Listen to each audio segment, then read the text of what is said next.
This is our virtually no-fail way to teach anyone to spin a drill rifle, and it's the only method of learning to spin that will make full singles and doubles a breeze. Don't worry, we'll explain later. Let's go. First, we're going straight to the end of the spin.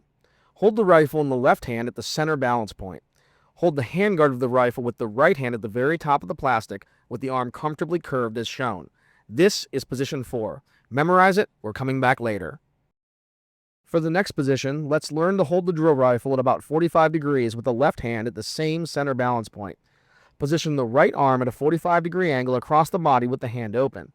Yours should look just like this. This is position 3. Now let's go to the beginning. Hold the rifle parallel to the ground with your left hand grasping the rifle at the top of the sling with the palm on the inside of the rifle, not under. Wrap your thumb around the rifle to secure it.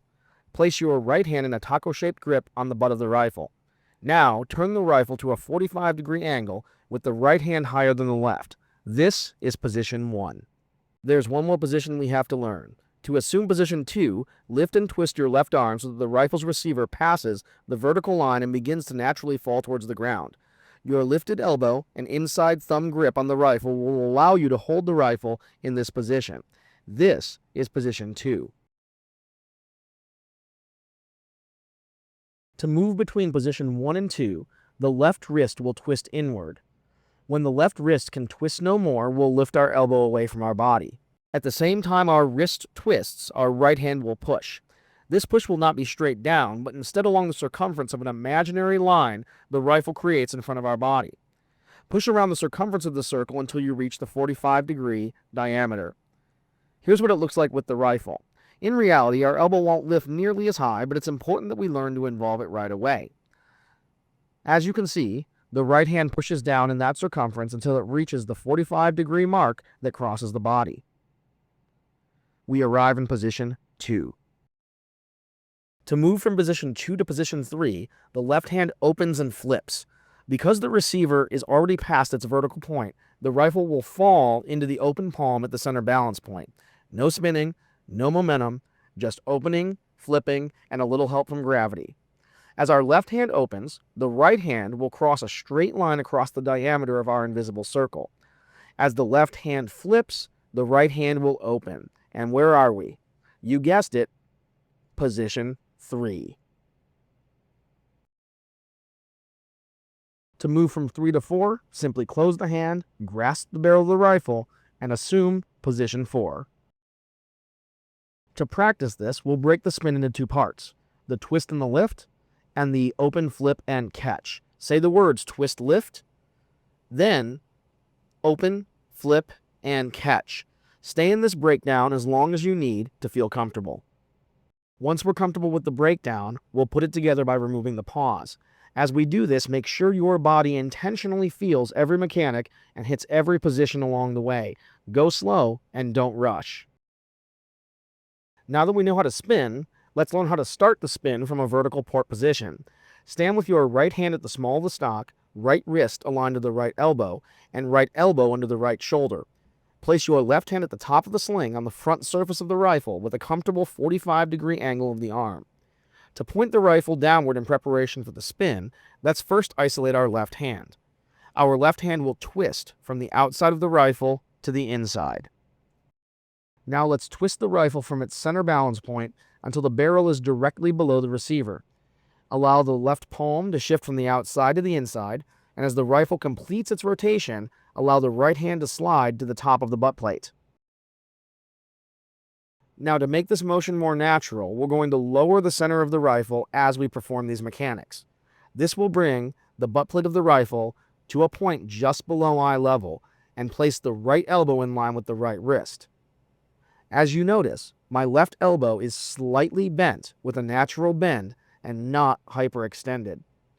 By ensuring that we have a slight natural bend in our left elbow, we make sure that we're using the most ergonomic and safe motions when we go to begin the spin from this new position 1.